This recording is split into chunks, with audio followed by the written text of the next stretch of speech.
balik lagi di Potline Ruang Inspirasi. Bincang bersama muda-mudi pengubah negeri. Nah, Sobat Inspirasi semua, kali ini kita kedatangan satu narasumber dari kalangan wanita. Tentu saja wanita yang penuh inspirasi dengan banyaknya prestasi-prestasi yang telah dia raih. Ya, bersama kita kali ini Kak Yulia Nur Zulkarnain. Halo Kak Yulia, kita sapa dulu Kak Yulia. Halo Kak Rizky.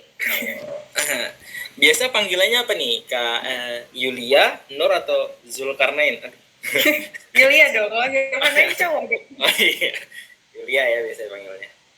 Nah, Sobat Inspiratif sekalian, Kak Yulia ini adalah salah seorang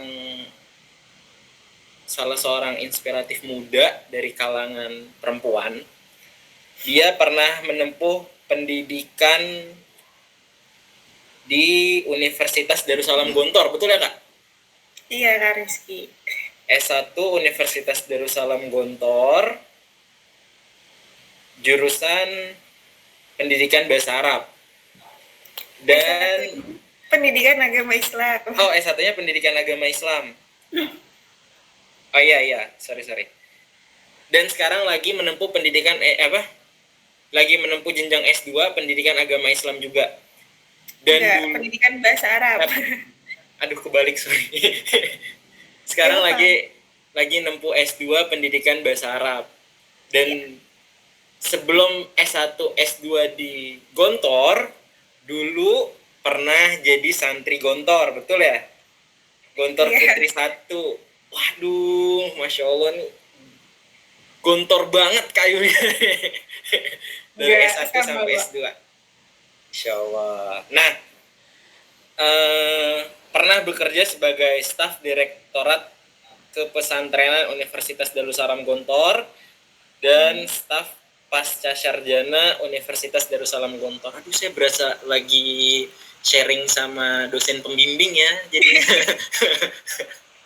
aman. Nah, Sobat Inspiratif sekalian, selain lagi melanjutkan S2, Kak Yulia ini pernah berkecimpung di beberapa organisasi termasuk anak yang aktif, dan punya pengalaman kehidupan yang cukup panjang, dan dari yang saya lihat, dari banyaknya pengalaman Kak Yulia ini banyak yang bersinggungan langsung dengan dunia public speaking. Dan sepertinya itu adalah tema yang akan kita bahas pada episode kali ini.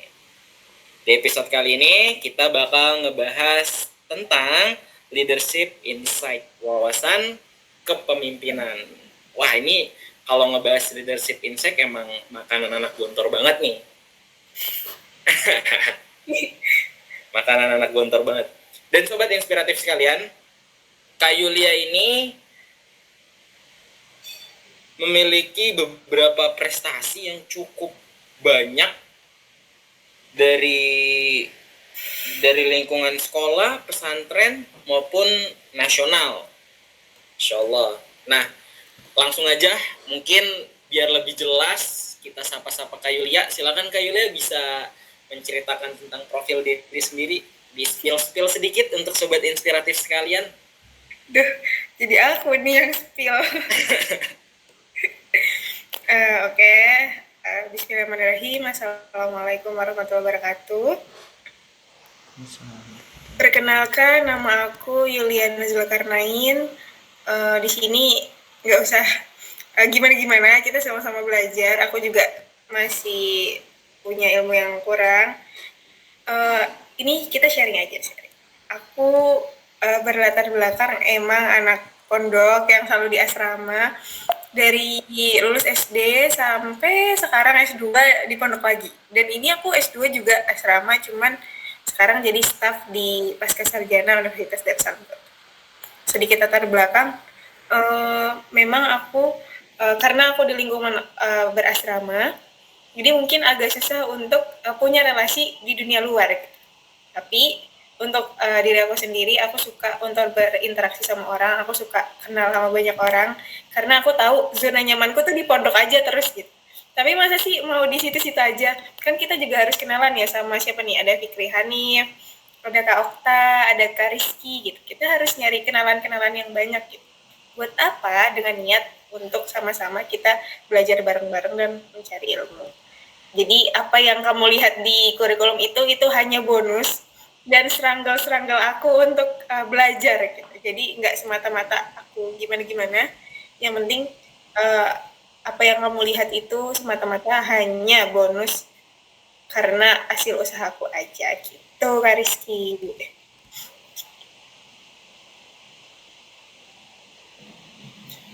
Masih ke-mute, Kak?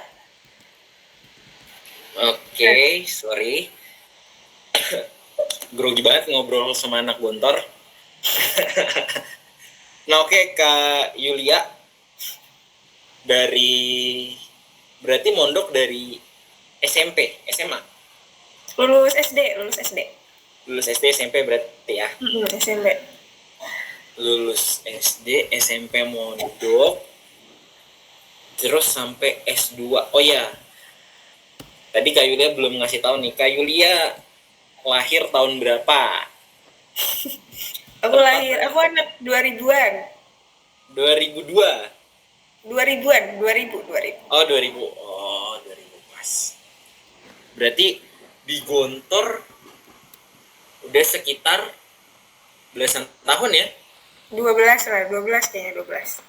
12 tahun. Waduh, Masya Allah. Emang senyaman itu hidup di pesantren? Nyaman, betah, kan banyak temennya. Tapi kan walaupun banyak temennya, kita tahu kehidupan pondok kan selalu keluar masuk lah. Ada pertemuan, ada perpisahan. Nggak mungkin temennya itu aja. Apalagi Kak Yulia di situ udah dari SMP, SMA, S1, kemudian kuliah. Wah. Nah, ngebahas soal kepemimpinan nih Kak. Kira-kira apa sih yang Kak Yulia dapetin selama Kak Yulia hidup? Kita ngebahas Gontor dulu ya. Karena tadi Kak Yulia bilang cinta banget sama asrama, oke lah kita spill tentang asrama. Kira-kira apa sih ilmu kepemimpinan yang Kak Yulia dapet di Gontor itu sendiri? Bismillah.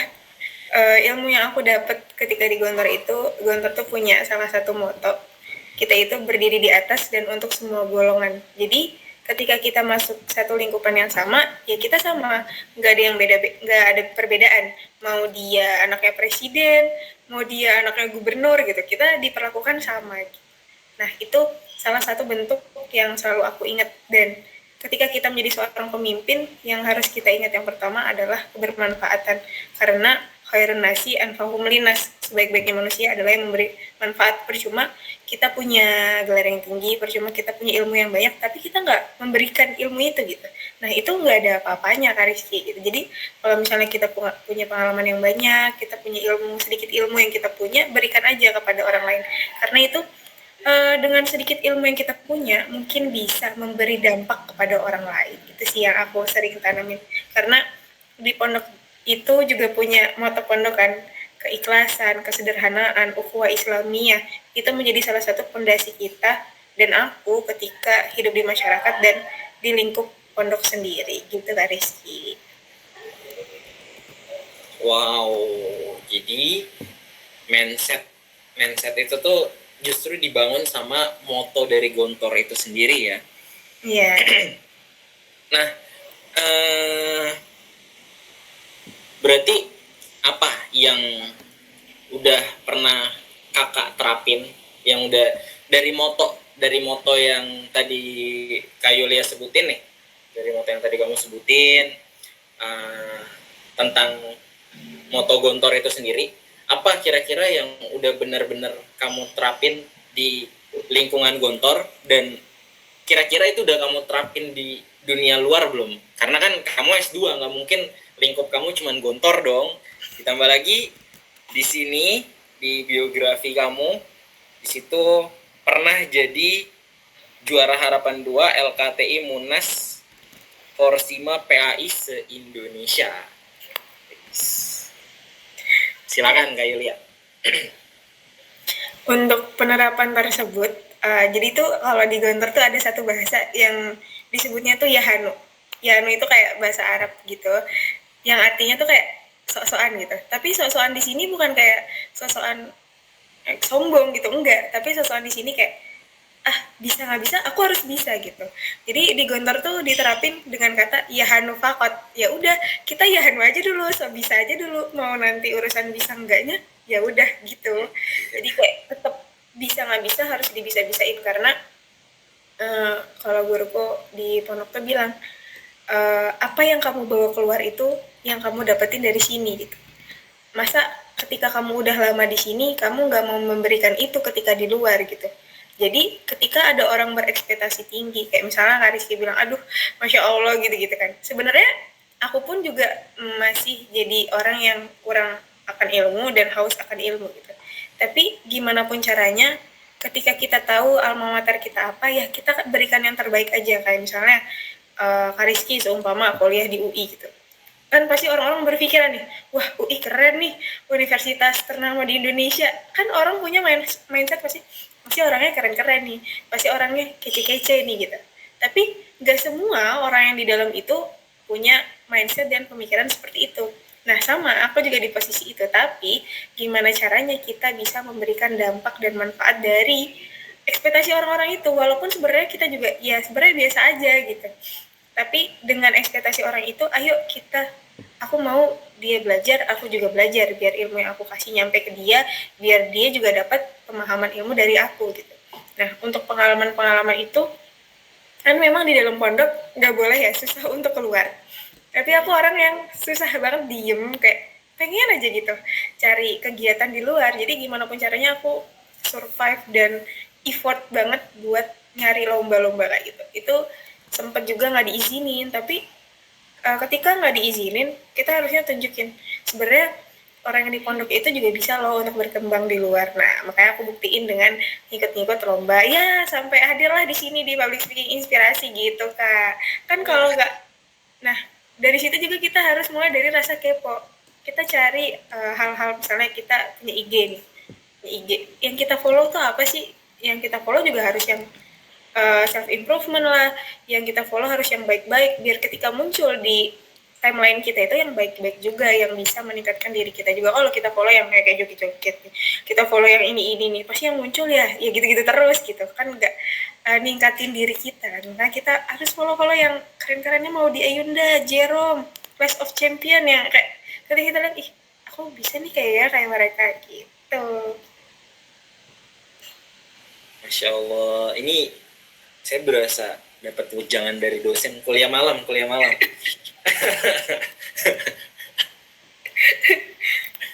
Nah, ngelihat dari latar belakang pendidikan, terus banyaknya prestasi yang Kak Yulia dapat, apa sih yang Kak Yulia mau gapai sebenarnya ke depannya? Atau apa sih cita-cita Kak Yulia nih? Wah, kalau bahasa simpelnya gitu ya. Tapi kalau bahasa anak kampus kan apa sih yang mau digapai, apa sih yang mau dicari dari seorang Yulia Nur Zulkarnain?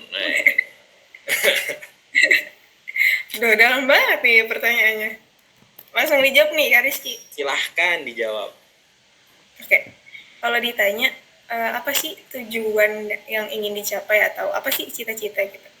Sebenarnya kalau yang paling pertama dan yang paling penting untuk kita semua yang harus diingat adalah tujuan kita itu kembali kepada Allah kan. Karena mau beberapa pun hal banyak, harta, ilmu yang kita punya tetap baliknya lagi ke akhirat gitu. Sebenarnya yang ingin aku capai terlebih dahulu yaitu aku nabung hal-hal untuk di akhirat aku, mungkin dengan hal-hal yang baik. Mungkin aku juga belum baik, tapi alangkah baiknya kita belajar untuk menjadi lebih baik terus gitu. Itu sih pertama. Yang kedua, aku Kariski ini aku anak tunggal kan, aku nggak punya adik, aku nggak punya kakak, jadi aku tuh survive sendiri. Nah harapannya aku pengen banggain orang tuaku walaupun aku sendiri. Aku pengen ngasih tunjuk ke mereka kalau misalnya dengan kesendirianku ini aku juga bisa mandiri. Aku juga bisa belajar sendiri, aku juga bisa survive sendiri, aku bisa mencari ilmuku dengan semampuku gitu. Untuk apa? Biar aku ngasih tahu ke mereka ternyata aku juga bisa untuk membahagiakan orang tuaku walaupun aku belum jadi apa-apa sekarang. Nah, makanya aku juga lagi belajar untuk menghadiahkan itu untuk kedua orang tuaku. Yang tiga, yang ingin aku capai, yang paling-paling adalah aku ingin menjadi seorang ibu yang ketika aku punya ilmu yang banyak itu, aku bisa menghadiahkan itu kepada anakku nanti. Karena percuma banyak perempuan mandiri, banyak perempuan yang dia punya gelar yang banyak, tapi ketika dia udah berpasangan atau bersuami istri sama orang, ternyata ilmu itu nggak dia sampaikan dan nggak dia berikan kepada anaknya. Nah, aku pingin apa yang aku punya nih, nah dulu mama pernah gini loh, dulu mama pernah di podcastin sama Kak Rizky ditanyain gini-gini gitu, biar anakku tahu oh ternyata dulu mamaku sesurvive itu, sekeren itu buat nyari ilmu, buat nyari pengalaman ketika nanti dia mau daftar kerja. Oh dulu mamaku sesurvive itu, oh kayaknya aku juga pengen nih ikutin mamaku yang dulu gitu, aku pengen ikutin jejaknya mamaku gitu. Nah, aku pengen anakku mengucapkan kata itu, aku pengen kayak mamaku gitu, tapi calonnya nggak ada nanti. Gitu Kak Rizky. Wow, keren banget. Mantap, mantap. Aku ingin seperti mamaku, wis. Tapi ngomong-ngomong soal aku ingin seperti mamaku, jadi Kak Yulia ini anak tunggal. Ya, anak tunggal. Ini maaf ya, aku kepo dikit nih. Biasanya kan kalau anak tunggal, apalagi perempuan, kan pasti berat banget ya orang tua ngelepasinnya. Apa nih, apa keyakinan apa atau perkataan apa yang Kak Yulia kasih ke orang tua Kak Yulia? Pasti kan butuh diyakinin dong orang tua, sampai ibu bapak orang tua tuh bisa yakin. Bahkan kadang kalau anak tunggal itu bukan cuman ibu bapak, bahkan satu keluarga besar pun kadang nggak rela ngelepasnya. Nah, kira-kira mereka sebenarnya? Oke, aku jawab langsung. Yang ditanyain Kak Rizky itu benar. Orang tuaku strict parent, susah banget ngelepas anak semata yang perempuannya ini ya. Tapi ada beberapa hal dulu ketika aku masih S1, aku tuh sempet kayak mamaku kayak, kamu mau lanjut kemana habis S1, kamu mau gimana gimana gimana. Mamaku sempet ngasih opsi gini gini gini, aku maunya gini, mamaku maunya gini gitu. Tapi ketika aku udah lulus itu pasti kan semakin kita berumur gak berumur juga gimana ya. Semakin kita naik kan semakin dewasa, pasti pemikirannya kan juga udah beda, mindsetnya beda, sikapnya juga beda. Dikala aku berdoa sama Allah kayak, ya Allah gimana ya cara untuk menaklukkan hati orang tua aku nih, biar orang tua aku percaya, oh anak tunggal semata wayangku perempuan ini bisa juga sendiri dan mengikuti apa yang dia mau. Kalau ketika aku doa itu dapatlah hidayah kayak jadi aku ngomong ke orang tuaku nih, Lia mau kayak gini, mau seperti ini gitu, kalau misalnya kayak gini apakah boleh, apakah mami meridoi gitu, kalau meridoi bolehkah aku mengambil jalan ini, misalnya mamaku tetap nggak mau gitu, tapi Lia memang pengen yang kayak gini, tapi kalau misalnya tidak diridoi gak apa-apa, Lia ikutin jalan ini, tapi nanti bolehkah Lia mengambil jalan Lia juga, setengah jalan mamaku, setengah jalan. Jadi nggak ada yang dirugikan. Jadi orang tua aku tidak merasa kecewa atas pilihanku, aku juga nggak kecewa karena pilihanku juga tetap dijalankan gitu.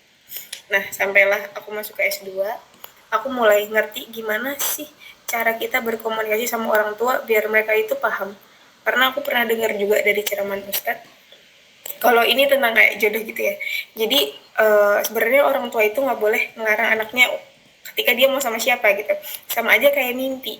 Nah, sebenarnya orang tua itu berhak untuk memberi ridho aja, tapi untuk pemilihan choice-nya dia itu anak itu yang milih, karena yang menjalanin kan kita, bukan orang tua gitu. Orang tua di situ hanya memberikan solusi, membimbing, dan memberikan restu dan ridho aja kepada anaknya. Nah di situ aku coba sampaikan ke orang tuaku, nih Lia udah besar, Lia pengen kayak gini karena suatu saat Lia bakalan jalanin, tapi yang paling Lia ingat, Lia nggak akan pernah lupa gitu sama orang tua. Gitu Kak Rizky. Aduh, Masya Allah. Mantap banget. Mantap banget nih Kak Yuli. Jadi emang uh, emang udah seniat itu berarti ya. Sampai kalau orang tua yang ngizinin tetap ngejalanin mau orang tua, tapi di sisi lain mau kita juga tetap dijalankan 50-50. Nah mungkin ini bisa jadi solusi untuk anak-anak muda sekarang, karena kalau kita ngambil permasalahannya ke anak-anak muda sekarang ya, ke Yulia, ya mungkin kamu tahu lah, kamu lebih berpengalaman, kayaknya risetnya pun lebih banyak karena udah S2. Tapi kalau kita ngelihat permasalahan anak-anak sekarang kan banyak yang putus sekolah, putus kuliah ya karena itu nggak, yang pertama karena yang dia jalanin sekarang adalah mau orang tuanya, dan akhirnya dia jalaninya setengah-setengah, jadi terhambat. Kalaupun lulus, kadang ya nambah semester. yang harusnya 4 tahun jadi 11 tahun. Yang harusnya 8 semester jadi 11 semester, 17 semester. Nah gitu. Jadi buat para sobat inspiratif sekalian, nggak usah kalian paksain mau orang tua kalian, tapi jangan sampai kalian maksain mau kalian juga. Ketika kalian ada di persimpangan, kalian bisa ngambil contoh kayak Kak Yulia. Kita ambil dua-duanya, kita jalanin apa yang orang tua kita mau, di sisi lain kita jalanin juga apa yang kita mau. Jadi 50-50. Tenang aja, pasti orang tua ngerti. Betul kan? Dari kisah Kak Yulia tadi aja kita bisa ngambil pelajaran loh. Ketika kita sudah menunjukkan keseriusan tentang mimpi kita, selagi itu nggak salah, pasti orang tua ngedukung. Kalian bayangin sobat inspiratif, Kak Yulia anak tunggal dan dia perempuan, tapi dia berhasil ngeyakinin orang tuanya. Jadi udahlah, kita nggak usah maksain mau orang tua, tapi di sisi lain kita maksain. Nah Kak Yulia, aku kepikiran buat apa buat Suaranya agak hilang-hilang nggak? Halo. Nah udah. Oke Kak Yulia, tadi aku sempat kepikiran nih, penasaran nih, makanya aku mau tanyain, kenapa dari sekian banyak universitas harus Unida Gontor? Oke. Kenapa harus Gontor? Sebutin alasannya. Mungkin setelah ini aku jadi punya pemikiran nih, kayaknya cocok nih S2 di Gontor nih. Kenapa harus Gontor? Kenapa? Silahkan Kak Yulia. Kenapa harus Gontor? Sekarang pertanyaannya, apa sih yang kamu cari gitu? Kalau misalnya nanti kayak ada kesempatan misalnya Kak Hanif, Kak Rizky, ke Kak Okta, ketika mengunjungi Gontor, pasti yang di awal yang muncul itu tulisan apa yang kamu cari di Gontor. Ketika kita masuk aja, kita udah dihadapin sama pertanyaan itu, apa sih yang kamu cari? Kan tadi Kak Rizky nanya, kenapa nih di Gontor gitu? Karena aku mencari, yang aku cari ada di Gontor, yang aku cari dihadirin di Gontor, yang aku cari sudah diberikan di Gontor, yang aku cari ilmunya ada di Gontor. Nah, makanya aku mengambil itu. Semua lembaga pendidikan itu sama, semua universitas itu sama, menghadirkan ilmu-ilmu yang bermacam-macam, menghadirkan dosen-dosen yang menginspirasi, yang pintar-pintar, itu sama. Aku pernah, ini kita cerita sedikit, aku pernah kayak dibilang, kayak misalnya, aku pingin tahu kuliah di UI, UGM yang terkenal gitu. Kok kamu mau sih kuliah di Gontor yang mondok, udah izinnya susah, lingkupannya cewek semua, nggak ada cowoknya. Mendingan enak kuliah di luar. Di kelas bareng cowok ada, terus juga mau keluar gampang, kalau penat mau nongki-nongki kafe banyak gitu kan. Nah di situ aku mikir, memang kebebasan itu bisa membuat kita untuk melakukan apa yang kita mau. Tapi nggak semua orang yang dibebasin itu bisa menggunakan kebebasan itu. Jadi nggak semuanya itu orang ngerti. Banyak orang yang dibebasin, malah melenceng, buka kerudung, terus juga mabuk-mabuk, ke klub, yang lain-lain. Nah, itu kebebasan yang dia nggak bisa manfaatin itu. Nah, kenapa aku maunya di Gontor? Karena aku ngerasa apa yang aku cari ada di situ semua. Terjaga, satu. Kedua, lingkupnya cewek semua. Ketiga, ada islamisasi, ada Al-Quran, ada kajian. Kita mau ke guru itu deket, tinggal jalan kaki aja. Kalau di luar mau bimbingan naik motor dulu, belum ongkosnya, belum bensinnya, gitu kan. Kan kalau di kantor udah jalan kaki aja, cuman sekedar jalan kaki ke depan rumah Ustadz. Assalamualaikum warahmatullahi wabarakatuh Ustadz, maakum Yulia seastadzin, nah mau izin gini-gini, itu mudah gitu. Tapi memang gak semua orang berpikiran seperti itu, kayak aku pusing di pondok nggak bisa kemana-mana. Beda-beda, ini menurut perspektif aku. Jadi kalau misalnya kamu nanya kenapa harus di situ, karena yang aku terapin adalah apa sih yang kita cari. Yang kita cari ya yang aku cari ada di situ, ada di Gontor. Mungkin yang aku cari juga ada di universitas yang lain, tapi mungkin yang menjadi prioritas utama adalah di sana, karena memang pilihan itu kan dipilih atas banyak pertimbangan. Sama aja nih kayak misalnya Rizky mau pilih jodoh gitu kan, memilih jodoh nih, gak mungkin kan kayak asal dia cantik aku nikahin, gak mungkin dong. Kan kita lihat dulu dia orangnya gimana, baik gak, sopan gak sama ibunya, gimana orang tuanya, gimana. Sama aja kayak universitas tuh juga sama, dan lembaga pendidikan gitu. Tapi bukan karena dilihat dari terkenalnya, kerennya, enggak, tapi apa sih yang kita butuhin untuk diri kita gitu. Gitu kalau dari aku.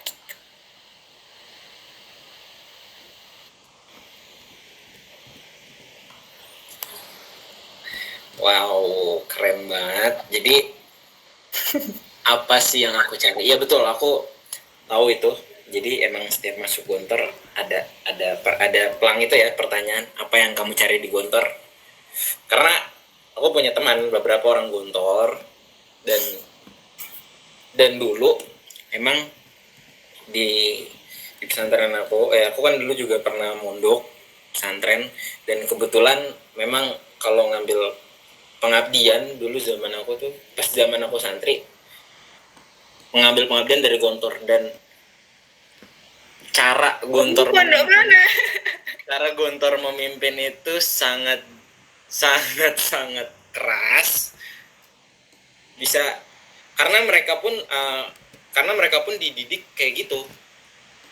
Bahkan ketika baju mereka nggak dimasuk, ini aku ngebahas putra ya, ketika baju mereka nggak dimasukin ke dalam, ketika baju mereka keluar dikit doang, kusut dikit, itu mereka bisa sampai dibantai kan. benar emang sekeras itu ya, Masya Allah. Tapi memang dampaknya, kalau sisi positifnya yang aku dapat ya itu, kita jadi bisa lebih rapi, lebih tertib, terus juga kita bisa lebih tepat waktu. Dan mungkin yang Kak Yulia cari, yang kamu cari ya hal-hal seperti itu mungkin ya. Ya, bisa tepat waktu, karena ya kalau kita ngelihat kampus luar ya, termasuk aku, koreksian ya buat diri sendiri, kadang masuk jam berapa, datang ke kampus jam berapa, dan mungkin itu nggak bakal terjadi di Gontor ya. Ya apa coba alasan yang bikin dia telat, dan mungkin dia berani untuk telat. Terus suaranya hilang lagi. Halo. Nah udah. Mungkin betul yang kamu cari nggak cuma ada di Gontor, tapi mungkin Gontor ngasih hal-hal lebih dari apa yang kamu inginin. Nah, back to topic. Hari ini kan kita mau ngebahas tentang kepemimpinan. Apa sih kepemimpinan? Pemimpin itu tuh yang ada di otak kamu tuh yang seperti apa sih? Karena kalau kita balik ke dalam Islam, setiap laki-laki itu pemimpin. Nah, Mm-mm. tapi kita udah jauh nih dari zaman Rasulullah. Walaupun emang laki-laki adalah pemimpin, tapi yang ada di otak seorang Yulia ini pemimpin itu tuh sosok yang seperti apa sih? Silahkan. Wah, Kak Rizky udah bawa-bawa pondoknya keluar juga. Oke, menurut Kak Yulia, pemimpin tuh gimana sih? Kalau perspektif aku, tanpa kita sangkut pautin sama Guntur ya. Kalau menurut aku, pemimpin tuh dia yang mampu memberi manfaat kepada orang lain tanpa mendiskriminasi. Kayak kamu ketua kan juga pemimpin ya, ketua pemimpin, founder itu pemimpin, ayah tuh juga bisa dibilang seorang pemimpin, imam lah intinya. Itu yang dia tuh bisa memberikan manfaat dengan cara, dan ada seninya, kayak seninya mungkin dari komunikasinya yang kayak kalau ngomong tuh enak banget nih didengar. Jadi mungkin kalau dalam organisasi kayak seorang ketua yang dia punya ketua yang cara ngomongnya enak, pasti anggotanya tuh mau dengerin, iya nggak? Ya, betul. Ya. Kalau ketuanya suka nyuruh-nyuruh doang kayak, pokoknya Rizky di sini, Hanif di sini, kayak fakot takmur cuman nyuruh doang, itu tuh kayak apa sih lo, kok jadi ketua cuma nyuruh-nyuruh aja gitu. Pasti di mindsetnya seorang anggota bakal mikir kayak gitu. Boleh nyuruh, tapi dengan cara mungkin dengan komunikasi yang baik kayak, Rizky, kamu kan sekretaris, mungkin tugasmu gini ya. Nanti coba kamu kayak gini, mungkin kalau kurang kamu bisa sampaikan ke aku atau minta tolong teman yang lain. Gitu. Jadi dengan penyampaian yang enak, atau bisa dibilang dengan cara mengayomi. Mengayomi. Terus juga yang lebih itu kayak dia itu tahu dia menempatkan dirinya di mana. Kalau misalnya sedang musyawarah, dia pemimpin, ternyata anggotanya ada yang nggak sesuai, terus pengennya ini, yang satu ini. Nah, kita sebagai seorang leader kan pasti kayak, kita harus ambil jalan yang mana nih? Anggotaku pengennya yang ini, yang satu sebel sama yang ini, disekelompokin sama yang sama-sama sebel gitu. Pasti kan ada kan, ada itu terjadi kayak, aku sebel sama Rizky, aku mau disekelompokin. Kerjaan itu nggak selesai nih karena kita sama-sama sebel. Gitu kan. Tapi kalau misalnya dia seorang pemimpin itu ngerti, pasti kayak kalau di Gontor itu balik lagi deh jadinya ke gue. Kalau yang aku tahu kayak sebenarnya seorang leader itu dia harus tahu di mana sih menempatkan anggotanya. Kalau misalnya nih kayak pengalaman aku kan, kalau misalnya jadi ketua tuh kayak aku tahu kamu si Rizky ini cocoknya di seker, ya udah aku taruh di seker, jangan taruh di perlang, karena beda, yang ngetik ditaruh di perlang, nah dia nggak bisa nih ngangkat kan, berarti salahan. Jadi kita juga harus tahu karakter si anggota kita ini, nggak semata-mata kayak cuman milih aja gitu. Karena yang aku tahu juga, karena aku kan sempat ikut beberapa komunitas, dan di situ aku melihat si foundernya ini ternyata seorang founder yang mendirikan komunitas secara online gitu, yang dia bisa punya banyak divisi dan anggota di dalamnya itu, dia bisa menaruh orang-orang yang ini tuh di tempat sesuai skillnya gitu. Tapi nggak salah tempat. Ketika dia ditaruh di tempat yang benar, pasti yang dia kerjakan benar karena sesuai passionnya dia gitu. Kalau misalnya salah, pasti kan ya nggak nyambung. Misalnya Rizky bisa seker, kamu jadi ngangkat-ngangkat, kan kayak harusnya kamu berkembang tuh di seker, mulai ditaruh diangkat-angkat, ya nggak maju-maju gitu kan. Jadi ya harus tahu juga, seorang pemimpin itu harus tahu gimana sih dia bisa menjadikan panutan bagi anggota-anggotanya, mengayomi juga. Terus dia tahu ketika dia mengambil keputusan itu nggak semata-mata hanya maunya dia aja, tapi atas keputusan bersama. Bukan cuma dia doang yang dia mau, tapi dia mau juga dengerin anggota-anggotanya. Dia mau juga memberi kesempatan untuk anggota-anggotanya untuk misalnya gantian kah atau apakah. Jadi orang-orang yang di dalam lingkup itu tuh juga nggak bosen dan nggak merasa terancam kayak, aduh pusing banget gue sama ini ketua, ngeselin banget, udah bodo amat, males. Nah itu tuh kita yang menjadi masalah tuh kayak gitu. Coba kalau ketuanya tuh kayak ngomongnya enak, suka ngasih makanan, kalau mau kumpul kan kayak wes pasti seneng nih, mau kumpul nih pasti bawa makanan nih si Rizky gitu. Pasti kan seneng, bawaannya happy.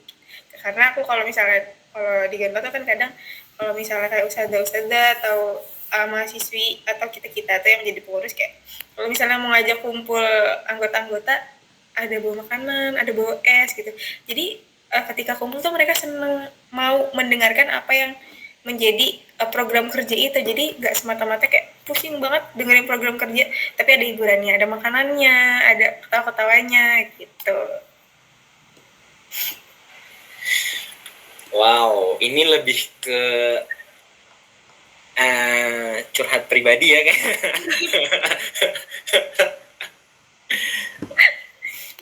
Iya, kalau ngebahas soal seperti itu, ya, kayaknya semua orang maunya pemimpin, kayaknya ekspektasi semua orang pengen pemimpin yang seperti itu ya, yang enjoy, tapi prospek kerjanya tuh jelas, terus kamu milih siapa? Prabowo apa Anies Baswedan apa? Wah, gelap. Aku sampai nawaton aja sama yang sudah terpilih. Bercanda. Nurut sama pemerintahan. Udah habis itu masanya soalnya. Nah, aduh jadi keinget lagi kan problem Prabowo Gibran. Nah, Kak Yulia, kamu sendiri udah pernah mimpin organisasi apa aja? Udah berapa kali jadi pemimpin di organisasi dan organisasi apa aja? Aduh, gimana nih jawabnya? Ayo dong. Ini aja, dikit aja, spill dikit. Wow, kayaknya banyak banget nih organisasi yang udah dipimpin nih. Enggak juga. Aku pernah megang jadi CEO foundernya World Clean Up Day di Gontor. Itu kayak komunitas bersih-bersihnya di Gontor gitu. Pernah. Terus ya jadi ketua panitia education festival itu juga pernah di prodi ya gitu. Sebenarnya ini ya sama ya kayak aku tadi itu ya, ajak makan-makan, ngobrol. Kayak kalau misalnya ada yang berantem ya udah ya tetap yang ngalah kan ketua ya pasti ya kan Kak Riz. Betul banget. Ketua kalau nggak bisa ngalah nggak usah jadi ketua. Nah, role model kamu kan kamu pernah beberapa kali memimpin organisasi. Role model kamu dalam memimpin itu siapa? Pasti punya dong. Semua orang punya role model dalam memimpin dong. Nah, seorang Yulia ini role modelnya siapa sih dalam memimpin? Kalau aku role modelku sebenarnya ustadku pertama, ustadku pasti, karena aku nggak mungkin menjadi Yulia yang sekarang tanpa ilmu-ilmu yang ustadku berikan ya. Ya udah itu Kiai Haji Hasan Abdullah Shahab. Karena dari Ustadz Hasan itu aku belajar banyak tentang kepemimpinan dan jadi role model aku mungkin ketika aku belajar di univku sekarang gitu. Mungkin kalau untuk yang di luar siapa ya kayaknya Kak Rizky. Jangan dong baper nanti parah. Kalau yang di luar, kalau cewek aku suka sama Kak Maudy Ayunda. Kalau misalnya kalau misalnya yang cowok aku suka sama Kak Jerome. Karena Kak Maudy sama Kak Jerome itu punya pemikiran yang kayak sebelum dia mau misalnya nih untuk tahun ke depan dia tuh udah punya planning untuk 1 tahun ke depan gitu, kayak wah keren juga ya, walaupun nggak tahu takdirnya jadi apa tapi dia udah punya planning kan. Setidaknya kalau misalnya planning yang dia buat itu nggak sesuai rencana, ada planning A, B, C yang lain gitu. Jadi kita nggak stuck di situ aja. Itu sih yang aku tahu semenjak ya lihat YouTube lah, TikTok lah gitu. Jadi role model seorang Yulia dalam memimpin adalah yang pertama kiai kamu di pondok, karena alasannya apa tadi? Karena ya aku aku itu nggak mungkin menjadi Yulia yang sekarang tanpa doa-doa dari kiaiku, dari ilmu dari kiaiku gitu. Karena sejauh kita melangkah, kita harus ingat di mana kaki awal kita berpijak. Asik. Dicatat ya sobat inspirasi sekalian. Siapapun kita sekarang, kita harus ingat di mana kaki awal kita berpijak. Di bawahnya jangan lupa kasih nama Yulianul Zulkarnain. Wih, kata-kata. Nah, terus kalau role model dari luar tadi Jerome sama Maudy Ayunda, karena mereka punya pemikiran yang panjang. Pemikiran panjang maksudnya bukan suka mikirin hal-hal yang enggak, tapi punya banyak rencana dan selalu ada cadangan di setiap rencananya. Insya Allah, keren. Tepuk tangan semua sobat inspirasi untuk Kak Yulia. Tepuk tangan juga buat host kita, Muhammad Rizky. Tepuk tangan yang sudah semangat sekali ini bernanya-nanya. Nah, sekarang semester berapa? 3. Semester 3. Oh, berarti baru-baru masuk ya S2? Udah setahunan lah ya.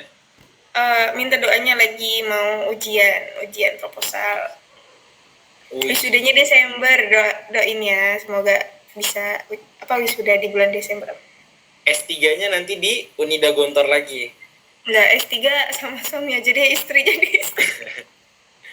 Wah, oh iya nih, dari awal tadi kayaknya Kak Yulia banyak nih singgung-nyinggung soal apa tadi? Soal pernikahan, suami istri segala macem. Kira-kira seorang Yulia ini udah punya calon belum sih?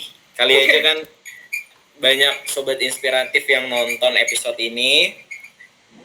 Nah, penasaran mereka nih sama seorang Yulia.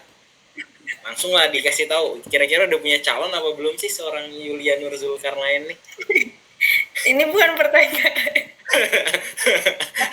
aku jomblo. Gak ada siapa-siapa. Ya? Dengerin sobat inspirasi. Jadi buat kalian siapapun yang nonton video ini dan kalian tertarik sama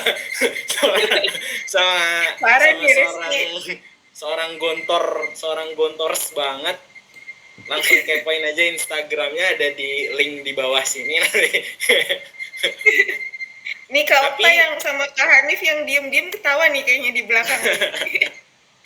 Tapi ingat, buat kalian yang mau deketin Kak Yulia, kalian minimal S3 dulu, bos.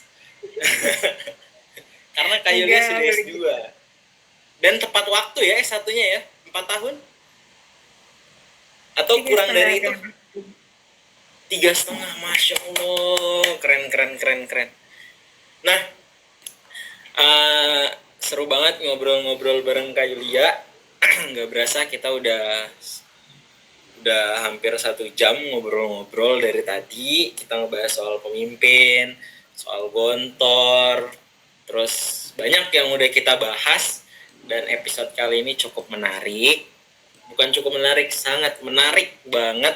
Karena narasumbernya cukup lawak sekali. Kak Yulia nggak ada keinginan untuk jadi dosen di Unida Gontor? Aduh, gimana nih jawabnya? Ya, doanya aja. Insya Allah yang baik-baik ku aminin dulu, walaupun nggak tahu takdirnya jadi apa ya. Di Unida Gontor tuh ada S3-nya nggak sih? Tertarik? Ada. Oh, dia S1 sampai S3 ya? Iya, tapi nggak banyak prodi, paling cuma beberapa aja. Kampusnya itu tuh di Gontor 1. Nah, ini dia nih. Orang-orang pasti bingung kan, yang cowok di mana, yang cewek di mana. Sumpah bingung, karena kan Gontor itu kan ada Gontor 1, Gontor 2, sampai Gontor berapa gitu. Nah, aku bingung kampusnya ini nih ada di Gontor 1-nya, atau justru dia tuh Gontor punya wilayah sendiri. Jadi kan kalau Gontor kan itu dipisah, putra putri nggak akan menyatu ya, pasti jauh dari LDR si bangunannya ini LDR. Tapi banyak aja yang jodohnya Gontor sama Gontor lagi. Kalau misalnya yang cowok itu di Siman Ponorogo, kalau misalnya yang cewek itu di Mantingan. Nah itu tuh di dalam GP2 itu univnya di situ. Kalau aku yang pasca aku di seberangnya. Jadi kamu lihat kalau misalnya kamu mau turun keluar tol Ngawi, kamu bisa lurus, nanti kamu lihat Say Hello, sebelah kiri itu ada Unifku, sebelah kanan ada Gontar 2, di dalamnya ada Unida, lurus lagi itu Gontar 1, GP 1, Gontar Putri 1. Kalau Gontar kan Putra, kalau GP Putri. Nanti kamu salah masuk aja. Ya, nggak apa-apa kan kalau pandangan pertama kan. enggak. Gelap. Nah, aduh, ya kita doain sobat inspiratif sekalian, semoga Kak Yulia bisa cepet-cepet. Doanya mau yang mana dulu nih, dapat jodoh dulu atau tesisnya beres dulu? Yang baik aja. Doa yang baik-baik. Kita doain semoga dua-duanya semoga dua-duanya bisa datang berbarengan, tapi nggak bikin Kak Yulia pusing. Abis tesis langsung dapat jodoh. Amin. Nah, Kak Yulia, mungkin sebelum closing, Kak Yulia bisa ngasih pesan dan kesan untuk anak-anak muda sekarang, terutama untuk kaulah untuk generasi Z, apalagi di kalangan pria, tentunya kalangan wanita juga, agar kita bisa lebih mempersiapkan diri lagi untuk, karena kita semua tahu kita adalah bekal calon-calon pemimpin di masa depan. Jadi bisalah Kak Yulia spill sedikit motivasinya untuk kaula muda agar kita mau mempersiapkan diri dan bisa mempersiapkan diri untuk menjadi pemimpin di masa depan yang lebih baik lagi. Silakan Kak Yulia. Oke, aku mau memberikan sedikit quotes of the day buat teman-teman sobat public speaking inspirasi. Kalau dari aku pribadi, yang paling aku terapin yaitu khairun nasi anfa'uhum linnas. Sebaik-baiknya manusia adalah yang memberi manfaat untuk orang lain. Dan kalau dari quotesku sendiri, ilmu itu bisa kita dapat dari segala usia. Mau aku yang lebih tua, mau Kak Rizky atau Kak Hanif, Kak Okta, itu kita bisa dapat dari siapa aja. Tapi kita itu nggak bisa ilmu yang datang ke kita, tapi kita yang cari. Karena ilmu itu datang bagi orang yang mau meraihnya. Kalau misalnya kita nggak mau raih ilmu itu, ya nggak akan dapat gitu. Makanya ayo kita raih sebagai anak muda yang masih fresh otaknya, yang masih kepo lah, yang sama hal-hal yang baik aja deh gitu. Masalah jodoh itu nanti pasti itu bakal datang sendiri, kan? Nyengir nih itu bakal datang sendiri. Karena aku pernah baca ketika kita sedang dalam dunia pendidikan atau sedang belajar di universitas atau di mana, pokoknya sedang menempuh pendidikan lah, jangan pernah kamu taruh seorang laki-laki atau perempuan di dalam dunia pendidikanmu. Karena jika kamu udah menaruh hal itu, kamu akan galvok dan gagal fokus, benar-benar gagal fokus. Karena gak semua orang itu bisa fokus sama tujuannya, dia bisa ke distract sama hal-hal lain. Jadi kalau misalnya kamu udah tahu kemampuanmu itu hanya bisa fokus di satu aja, ya udah fokusin aja dulu itu, walaupun ya nggak sebanyak itu gitu, nggak apa-apa, karena kan dimulai dari hal kecil. Aku juga orang yang masih banyak kurang ilmunya, masih kurang lah banyak hal, bukan yang semata-mata punya semuanya, tapi aku mau belajar dan mungkin sedikit yang aku punya kita bisa berikan sama orang lain gitu. Ya itu tadi, karena kita bisa dapat ilmu dari segala usia, bukan sama yang tua aja, tapi sama yang bawah kita juga bisa. Kita belajar dari anak SD yang kayak ada anak SD dia di depan sekolah jualan, demi apa? Demi orang tuanya. Nah, kita balik lagi, kita tuh untuk apa sih yang mau kita bagiin, siapa sih, niat kita kembali tuh untuk siapa sih gitu. Nah, itu yang kita cari gitu. Jadi semangat buat anak-anak muda zaman sekarang, carilah dan searchlah hal-hal yang bermanfaat, karena nanti yang datang ke kalian juga hal yang bermanfaat. Jadi semangat dan jangan lupa terus niat yang baik. Nanti insya Allah kalau niat kalian baik, yang datang juga bakalan baik, terjodohnya juga baik, semua maunya bakalan baik gitu. Amin. Terima kasih Kak Yulia. Tuh ingat sobat inspiratif sekalian, jadi salah satu tips Kak Yulia bisa sampai S2 tepat waktu sekarang adalah karena dia tahu dia nggak bisa ngebagi fokusnya, akhirnya dia nantikan jodohnya. Dia baru berharap kedatangan jodoh itu di sekarang setelah dia sedang menjalankan tesisnya, ya betul ya? Ya kalau dipikir tanya mau sekarang juga mau aja sih sebenarnya, tapi nggak ada. Ya tapi kan dulu ketika Kak Yulia masih S1 lanjut ke S2 kan ya yang ada di pikiran kamu kan ya itu karena kamu belum bisa ngebagi fokus kamu, makanya belum berpikir ke sana. Dan ini ya karena bisa karena jadi juga nggak ada lingkupan laki-laki itu juga nggak ada maksudnya. Iya. Bahkan sama tukang sapu-sapu sukanya. Dan ini mungkin bisa jadi nasihat teguran untuk kita semua, para inspiratifers, asik ya, para sobat inspiratif semua di luar sana. Ya udah, kita siapin diri kita branding diri kita untuk jadi pemimpin yang baik dulu di masa depan. Toh kalau memang sudah saatnya pasti akan Allah datangkan, betul? Akan Allah datangkan seseorang itu. Dan kalau memang udah saatnya kita ke yang lain, pasti juga akan Allah dekatkan hal lain itu ke kita. Alhamdulillah, kita telah sampai di ujung acara. Terima kasih Kak Yulia atas waktunya. Terima kasih sobat inspiratif sekalian. Saksikan terus episode-episode berikutnya dan jangan kemana-mana, tetap di Hotline Ruang Inspirasi.